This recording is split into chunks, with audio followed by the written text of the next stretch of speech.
Welcome back to Chasing Common Ground. Today I have my friend Kyle on the show. So you're going to have to introduce yourself to the audience because I've been just tossing in some just new people who are in totally different spaces who I've met outside of the fitness industry. So tell the listeners and viewers about yourself. Ooh, that's going to be a tough one. Where do I start? Just... Basically what you do now, who you are, little basic today things, and then we can kind of dive into your origin to kind of frame your journey leading up to now. Okay. Right now, I'm a project manager, I guess, at a air compressor company, responsible for downstream coordination. Basically what that is just, if you think of a tree, they have all the little pieces out in the fields, and those will collect whatever gases or, whatever's going on. Gets to a midstream, which is a thicker branch, and then it comes to downstream, which is kind of the tree trunk. So I'm responsible for those machines. So we'll be doing piston heads that are 6 feet across sometimes. We've had con rods that are 1,500 pounds a piece. So, big equipment, a lot of fun. I have a super part-time at Ritchie Brothers job, which is a couple weekends out of the year at this point.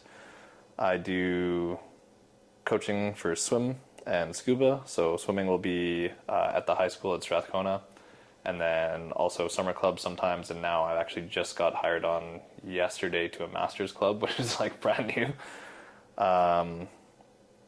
Outside of that, on my own things, I do a lot of design, product design,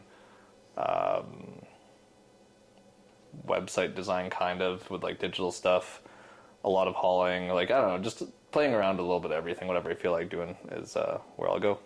So. Sweet. I like it. So one thing that I do with a lot of my guests is I will just randomly pick some moment in time and see where the person was at in that moment. So if we go back 15 years, where does that put you? What were you up to? 15 years ago puts me back in high school, maybe before. Junior high. So what was kind of your vision for yourself at that point, and how does that contrast with where you're at now? I had no idea. Back then I was a full-time competitive swimmer, so I was training 9 times a week. So we would do Monday through Friday mornings, and then we do Monday, Tuesday, Thursday, Friday afternoons, and then Saturdays. So that's 10 times a week. Yeah. I think that was the year I made Team Canada, if I remember correctly, and we went and competed down in the States. So I was kind of thinking of just swimming. I wasn't thinking too much about what's next. It was more what's now. Mm-hmm. So what did it feel like? What kind of a mindset did you have to maintain that sort of a pace? You're having to show up at a rate that not everybody else is showing up in order to pursue your goals. How did you do that at that age? Kind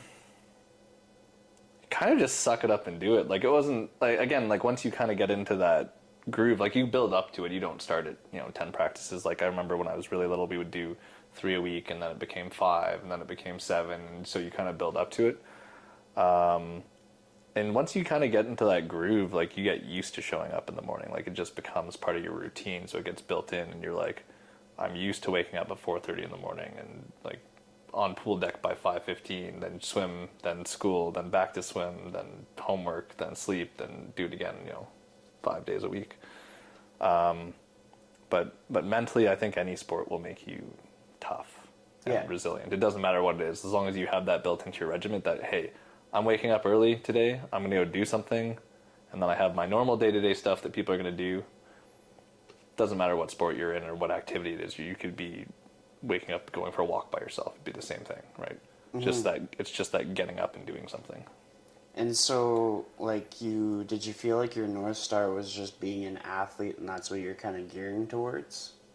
Surprisingly, no. I actually, there was a time we were doing our goal setting, and I remember, a lot of the kids in my group actually, I trained with, ended up going to the Olympics, and that was never one of my goals. I was the Olympics are only as good as the people who are competing. So, there could be some kid who just doesn't have the opportunity to make it there who could be better than everyone. And so I'm there's got to be a better goal than this. So I just didn't know what that was.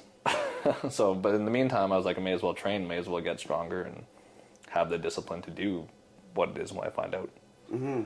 I still have yet to figure that out. What got you into the work that you're doing now? Like the compressor work? Yeah. It was just another job I applied to. So I used to work in a research and development company, and that was like a ton of fun. I would go back to that in a heartbeat because I like having the challenge of having new problems of things that don't exist. And some stuff happened there. I was like, whatever, it's time to go find something new. So went and applied at Richie's, got in there, and then, well, I applied for this job at the same time, but it took them, like, their onboarding process was a lot slower. So I worked at Richie's full time for like 6 or 8 months, and then they gave me a call, and I was like, oh yeah, I'll go do this. It's, a little bit more up my alley to go try it out. And that's kind of how I got into doing this work. And then now I've been there for a year and a half-ish. Nice. Yeah. So I was actually thinking about this earlier today because I was listening to the radio or something, either the radio or a podcast. It was actually a podcast. They were talking about working in a grocery store. And I realized how much working in a grocery store had kind of like shaped me. Mm-hmm. So like when I was 16, I worked in the Safeway deli, and it was an experience that was unique in like the interpersonal skills. Like in the podcast that I was listening to, I think it was a Theo Vaughn podcast, which can get mixed reviews from people. Yeah. But nonetheless, he's very personable, and his personality is his and nobody else's. And he kind of highlighted how when somebody goes and they're choosing their deli meat, they'll see like this display of beautiful like Black Forest ham and all the Genoa salami and all that stuff. And then the deli associate will reach and get a different one from behind. And I remembered that, and I was like, that is 100% true. You kind of have one that's in front for the display, and it might look like a partial one, mm-hmm. but like honestly, it's most likely still fully wrapped in plastic, and that's usually the reason why it's not being used. Yeah. Or they have like a visual merchandising manager who's like, don't be using that one, you must replace that one with a new one. And I was like, these are just all these little subtleties that you kind of like learn without realizing what you're learning. The other thing is I still have like codes for the different deli meat memorized. And that also was sort of like my first exposure to dealing with like sick days and how they're navigated. Like I could have a sick day there and like they'd show a little bit of resistance. They're like, are you sure you're sick? I'm like, I'm sick. Really? Well, yeah. But then I went into jobs after that, and I'd be like on the brink of needing hospitalization, and like the manager would have a lot of pushback to the point where I would just have to like not show up to work and tell somebody else that I worked with why I wasn't there, because he just wouldn't accept that I was sick. Yeah. And then if I showed up to work a few days later, after I was not sick, then he would act like nothing had ever happened, despite the fact that he made me feel like a terrible person for like having like strep throat or something, just like some crazy illness. That's just bad management, though. It was bad. Yeah, that's pretty horrible. All that to say, I learned how much depth I can get from all these different jobs, like whether it was Safeway or Sport Check or the marketing jobs or anything else, and it's like, even if there are instances where somebody didn't think through how they like approach the situation, and like we get the crappy end of the stick. Yeah. It's still a valuable opportunity for people like us, especially because we would take the lesson from that. And so I can imagine you may have had like a few littler jobs leading up to some of the jobs that you've been doing at this present moment. Can you recall any of them and maybe some of the lessons that you've learned? I don't think I've ever had like that kind of... I've been pretty lucky with managers. I remember my first official job, I was a paintball referee. And that was like, same thing, super casual hire. We showed up to play for a buddy's birthday, and like the manager literally came up, he was like, do any of you kids need jobs? And me and a buddy put our hands up, and yeah, we were pretty much hired there. Yeah. Like, show up, go to work. But yeah, like I don't know. I don't take sick days very often because I don't get sick very often, luckily. Well, I mean, the biggest thing, it's not so much drawing upon when somebody, like, was a dick. It's Yeah. more so, like, Takeaways. these little takeaways from the little jobs. Like, you kind of gave me a few little pieces that I can draw from with that paintball opportunity. Are there other opportunities or instances similar to that you've come across? Sorry, refresh my memory here. Just with regards to, like, gigs that you've had or short part-time things or anything where it was like maybe you learned a lesson from a good experience or maybe you gained a valuable skill that like is now part of your repertoire or maybe you learned something about yourself, and it can all be positive things. Like a lot of our little jobs, like it's not that common to have no good things, no good takeaways. Like the same thing where I was getting the sick days. I also learned how to operate a forklift. I could like rip that thing backwards. I learned how to navigate a 1-ton truck. I learned how to properly strap down stainless steel in a pipe rack. Yeah. I Very got useful stronger, skills. Yeah, just passively stronger, no effort. Just working on things, right? Yeah.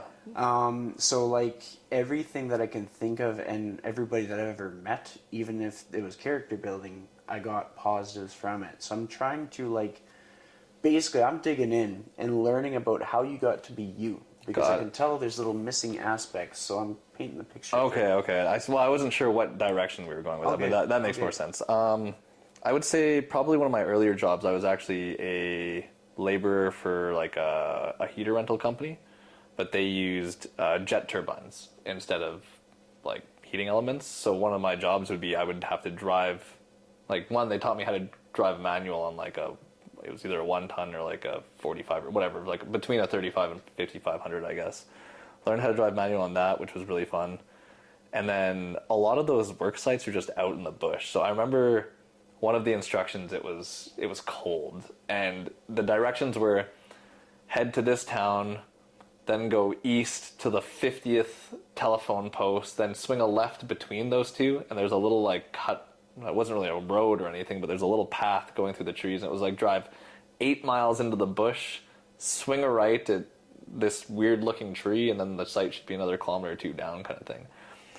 And you're out in the middle of nowhere, it's cold, there's no road out there, you're hauling stuff, and there's no cell service, like you're just out there by yourself. And I remember that being one of the things where I was like, if something happens, I'm pretty much like screwed here unless someone else comes on the road. And because it was so snowy, I was going down this road, to call it, 30, 40 kilometers an hour. And I just saw the top of these two little red sticks. And I didn't know what that meant at the time. Until I hit the bump that they were next to. And all of a sudden the whole truck jumped up and the trailer behind me like skipped over it. And I was like, oh, that's not good. But, you make it to site and then find out things are broken. I'm like, okay, gotta fix those now. But yeah, I'm like, no one, there's like the two guys out there in like a shack, and they're like, oh, you came here to fix the heater? I'm like, yep, that's me. And fix the one that's out there, fix the one that I brought, because that kind of got jumbled around a bit. But yeah, just odds and ends like that. So I think most of my learning happens actually when I'm more by myself, like pushing, like either trying stuff that I haven't done before or trying new things, or not new things per se, but like new things with an added layer to it, I guess. Totally. Yeah. And I think just to bring this to full circle, something that stood out to me, we had recently, for the audience here, we had recently gone off-roading, which was an awesome experience. And something you had mentioned is just like your say yes to everything attitude. And I resonate with that because that's something that I've done a lot. Perfect. And I think a lot of people, I don't know, they just have reasons why they wouldn't. Yeah. And everybody has their own, like, whether it's because they only have so much time and the things that are taking up their time take up far more of a priority, like maybe they're a parent or maybe they have some kind of an illness or something. But to say yes to things can be very transformative in the trajectory of somebody's life. And just the other day I was connecting with our mutual friend, Millionaire Chris. Oh yeah. That's how the show knows him now. Okay. So when I was talking to him, I was telling him about a YouTube channel that I've been really enjoying, and it's Yes Theory. Okay. And so what they kind of started out doing is, like, the biggest premise of their YouTube channel is they go and they hear about things in different countries, and they go to either prove them right or disprove them. So, like, if there was a city in the world that had the highest crime rate, they'll go and they'll spend some time in that city. Okay. Very cool. Like, it seems crazy on the surface, Yeah. but it just kind of goes to show how out of proportion a lot of things are when we're looking at it with no experience. Whereas when we're looking at situations in the world with a lot of experience, then we can understand, like, the context of things and the nuance. Yeah. Very similar to somebody who doesn't live in our city telling us about what's going on in our city is going to be very skewed from what's actually going on in the city, simply because if you're not in the city, how can you actually know? Yeah. And it's not like the news, captures everything and is the one all be all kind of thing. So. Well, and, like, the news is a business, and it needs to engage people. It needs to keep their attention. It needs to give them a reason to watch at a very specific time of day. And so there's going to be a bias to it, and that's just the way that it functions as a business. Like, they don't necessarily owe us transparency. It's just lucky if we get some. Yeah. But all that to say, I liked that whole attitude of just, like, saying yes to, like, most reasonable things and then figuring it out along the way. And then something else that has also stood out to me in our interactions in the past was, like, how you got into scuba diving. So, like, help paint a picture for that, how that came to be, because it's a big contrast from, like, the industrial side of you. Yeah. So, like, there's two personalities to you. And so let's learn more about the scuba diving side. Yeah. Well, you get one personality for everything, just all the skills. Yeah. It's funny, actually. So right around that time when I found out that I didn't want to go to the Olympics is kind of when I started taking steps back from swimming. I was like, I don't, like, why am I swimming now? Because I found out, like, I don't really want to go to the Olympics. There's no drive for that. So I started phasing back, and I actually started skipping practices at Winter Club to go coach the high school students that I was going to. I was at Strathcona there. And when I first showed up, I wasn't really swimming there because I would, show up, coach, help coach. And that was one of the things. I kind of just showed up one day and I asked the coach there, I was like, hey, can I help with anything? I'm a swimmer. I just want to come hang out and see what else I can do. So everyone thought I was a coach. They thought I'd already graduated. I'm like this young, like 14, 15-year-old kid, and I'm hanging out on deck, like teaching these kids how to swim. And that's actually how I got into scuba, is because my coach the coach there, who was my coach and mentor for, like, a long time, and I would say still is, he was like, hey, come swim with the team. So I started swimming with the team. And then he actually taught scuba. So that's how I got into the scuba side of things. And it was weird because there was a whole little circle,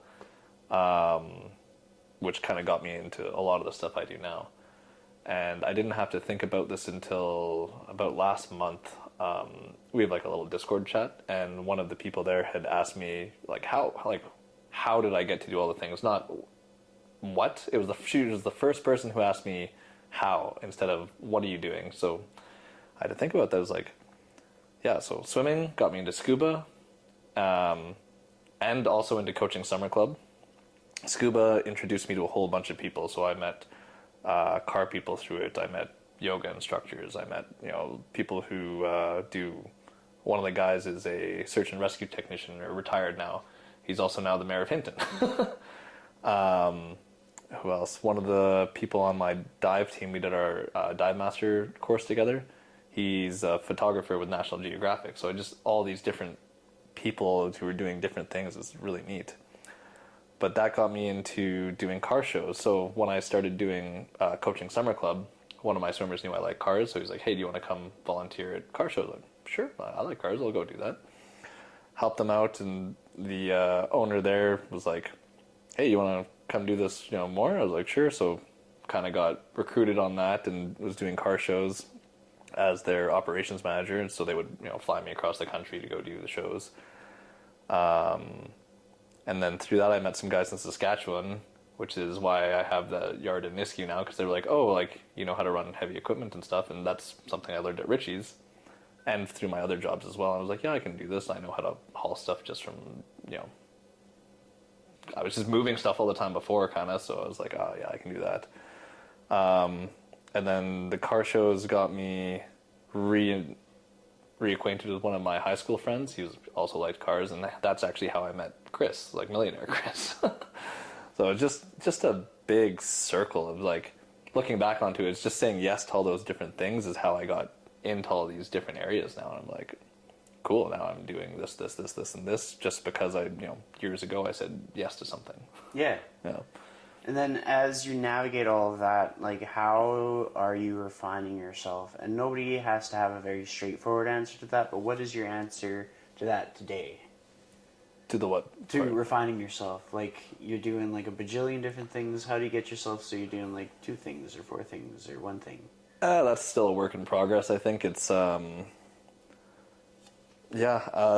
one of my biggest demises at the moment. So I just got to pick 1 or 2 things that I really want to do. And right now it's actually getting back into, like, working out again since we came back from the trip there. So call it beginning of December.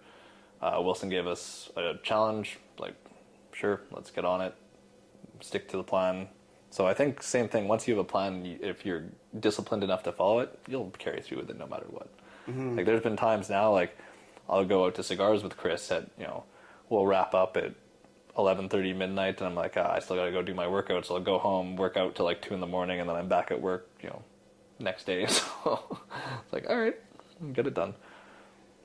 Well, I mean, all of that makes sense, and I'll share like some of my reflections when I've been trying to find out how to refine myself, because like there's maybe 2 or 3 people who have listened to my podcast since the beginning, and throughout that process I'm sure they've noticed like the evolution of my career, where when I started off the podcast I was in like a private gym.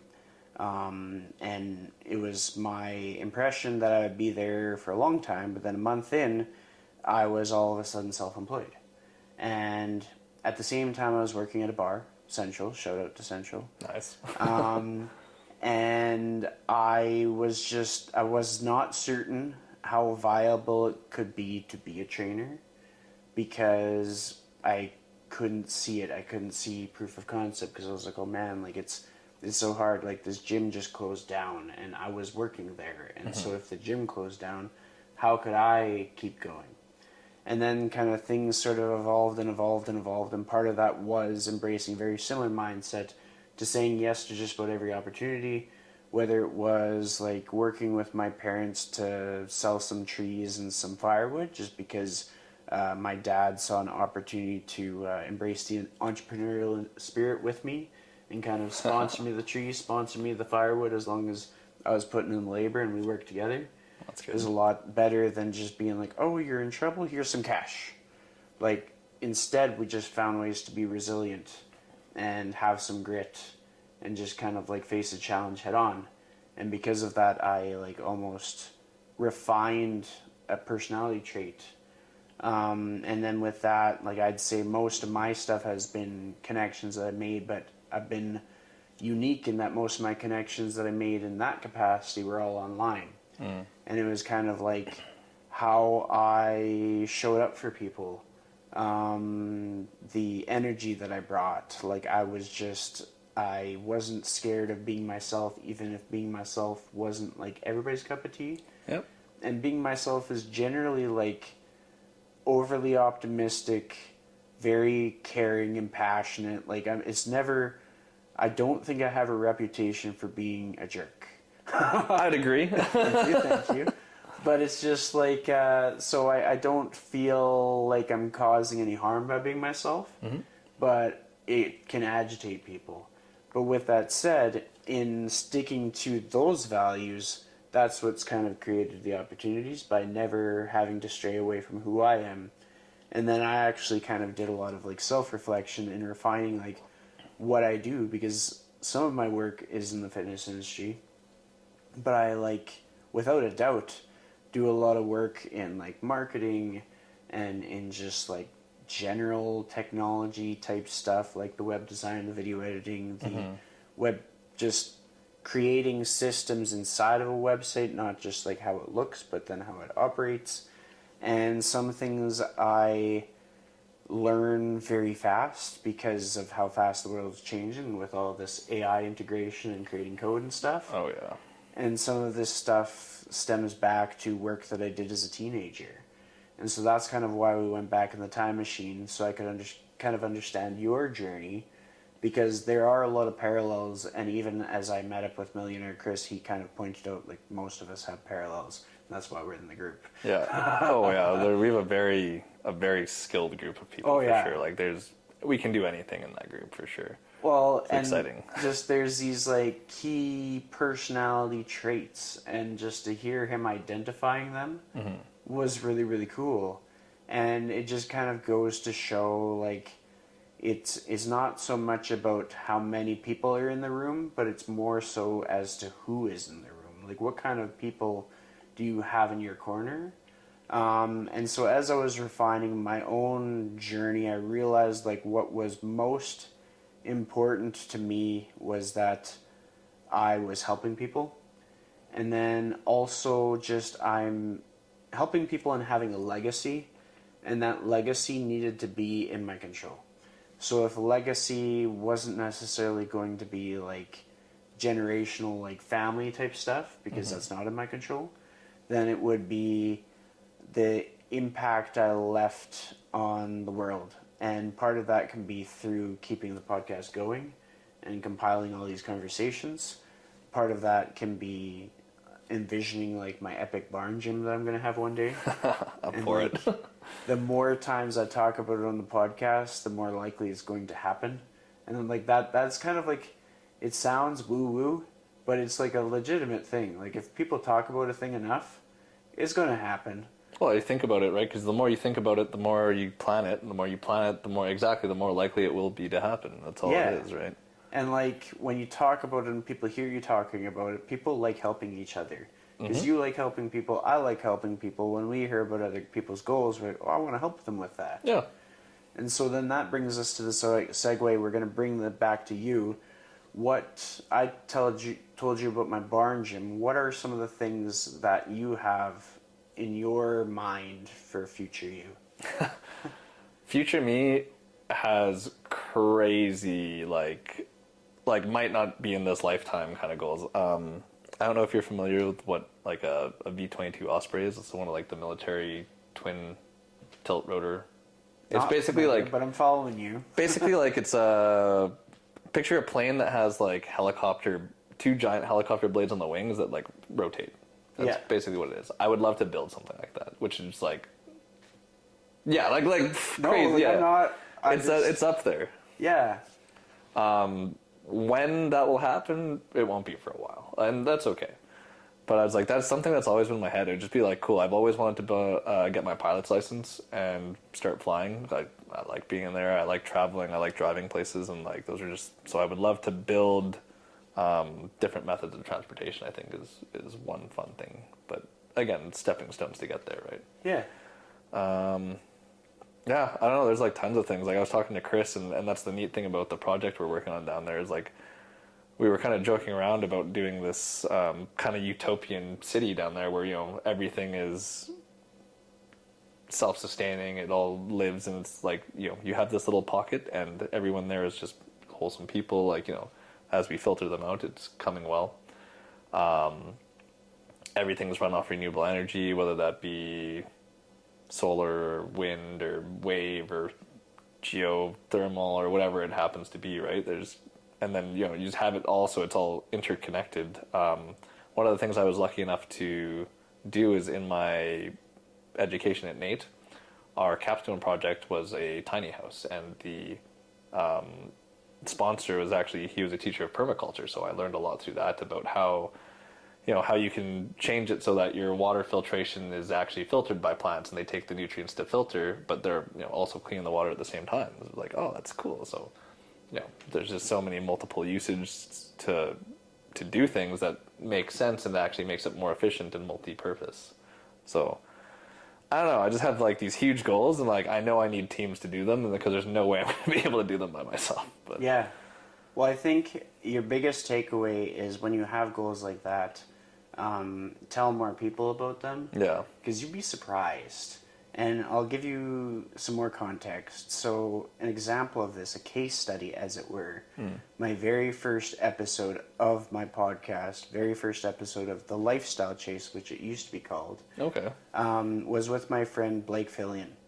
And we did CrossFit together. So that's how we met. And we had a few workouts where we just clicked, and I just liked hanging out with him. I liked talking to him. I had never gotten to really talk to him outside of the gym before, and we both kind of drifted away from CrossFit, and he was going into his journey of being a dad. oh yeah. But when I interviewed him, I think this was just after he had his first son, or right before, somewhere in that timeline. And in the episode, he talked about how he was in the midst of getting his pilot's license. Nice. His wife had supported him in making that happen. And then now if we fast forward to present day, he has his pilot's license. If we go back to 2021, I actually recorded a partial episode. I think it just wound up on my Instagram, where he flew me up and we recorded in the plane, because he had his pilot's license and he had his own plane. That's awesome. And then since then, he's built a plane, because he does like custom fabrication and welding and stuff like that. And so as you were talking about your thing, I was like, I don't know, that goal might be closer than you think. And it's just, I think that's sort of an important thing for people to learn. Because I used to keep all my goals quiet. And I'd be like, oh no, like if I say this out loud, somebody's just going to think I'm dumb. But then I started to realize, like, if somebody thinks my goal is dumb, they're dumb. Like, not actually. Yeah, I know what you mean. Like they can't picture it. That's yeah. right. Well, and it's just that, like, what's the point of this life if we're not allowed to have the goals that we want to have? And there are so many just ridiculous career paths out there where people have been successful. So there's nothing that we can make up that we could think, like, no, that's not realistic. Because there's some weird stuff that people make a good living doing. Oh yeah, a great example of that. I was telling my buddy the other day, because I think he recently got fired or laid off or something. But I was telling him, like, dude, you can do anything you want. He's like, what do you mean? I'm like, I read this. There's this guy in the States, and he has a company called Potato Parcel. And you know what he does? All he does is he takes a potato, writes a short note on it, puts in an envelope, sends it, and he's clearing like $10K a month profit. And that's not even like, that's wholesome. Yeah, well, but that's what I mean. Like people, like I could essentially go to his website, be like, hey, can you send a message to my buddy that says, congratulations on graduating. Yeah. And that's it. Yeah, he'll write that out on a potato and just send it, and you just a potato will show up in the mail with a letter on it, or like a short message, and you're just like, cool. Like, it's so random. The funny thing is, you could probably use that potato to grow some more potatoes. Probably. Oh, you could cook it after, eat it. I don't know, clean it up. It's just like pen. So it's you skin the potato and fries. I don't know. I don't know how long the shipping takes, but yeah, potatoes are pretty good. Well, resilient. Potatoes are good for storage because, like, if they're stored in the right environment, they'll usually start sprouting, and then you're ready to grow your new potatoes. But even like shipping them across the country, like this guy was shipping potatoes like across all of the United States, maybe farther. It's kind of neat, right? I get a kick out of that. Yeah. One more segue that I'll add in before we draw this episode to a close. So you had also mention like kind of the water filtration systems and stuff like that, and that just kind of gets my attention because I had my dad on the podcast. Okay. And one of my dad's passions is just ensuring that land management is done in such a way that it's renewable, whether it be with like how cows are grazed, or whether it be like how the wetlands are set up. Like some people will set up farmland where it basically reroutes the natural wetlands. Yep. Which can impact like the biodiversity, it impacts like the climate, it just impacts so many different things. And so that's kind of like one of his passions. And as I've learned more about like what he knows about that stuff and how it impacts so many things, and how it, like, if somebody wanted to make money off of farmland, it would be in their best interest to understand that aspect more, because it makes the land more valuable. So it's like, there's no scenario where a person should ignore those things, even if they're agitated by like environmentalist aspects. Yeah. They would still have a more lucrative setup if they understood the environment better. And so that's interwoven into my whole like bar and gym philosophy, because I'm like, not only would I have like a space where I could share fitness experiences with, like, maybe it would be just my clients, maybe it would just be family and friends, maybe it would just be me and I'd be making stuff for YouTube. But like, not only would I have that, but then I would also be focused on like locally sourced food, like beef and garden, and probably some varieties of fruit. Vegetables are easy. Fruit is a little trickier. Here, at least. Yeah. So I'd find a way. And I mean, that idea can, because I've considered the fact that I'm like, well, I don't know what my future holds, like where I will be geographically. And I could be in a multitude of places. Maybe I split my time or something like that.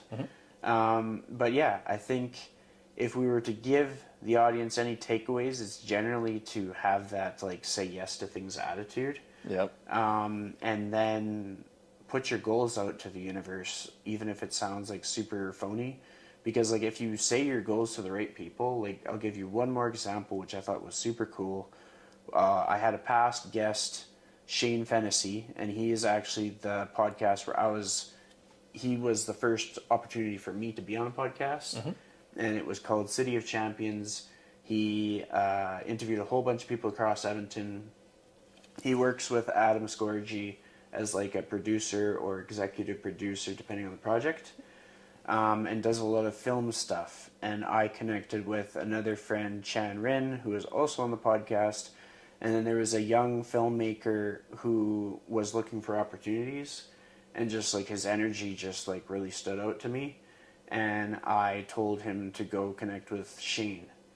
And this was just like me being in all these different rooms, connecting to people that I knew, and then just kind of like stepping away and watching the magic happen. And like, as of a week or two ago, Shane connected with me and thanked me for sending this guy to him. Oh. Because he was a go-getter. He wanted the opportunity, and I could see it in him. And I thought about all the times somebody has seen that in me. And so it's just like, it's amazing the ripple effect that all this stuff has, and the connections that can be made through like the legacy of a podcast like this. So I'm hoping that if anybody's made it to this point in the episode, that they will feel inspired to go back to old episodes, because like, I'm creating a trail of momentum here. Yeah. But with that said, do you have any parting advice for our audience to wrap up this show? I would say yes to things. Stay curious. Like, go learn things just all the time. If there's anything that sparks any curiosity, just go figure it out. Play around with it for a bit. Try it, and then just have the discipline to keep doing it.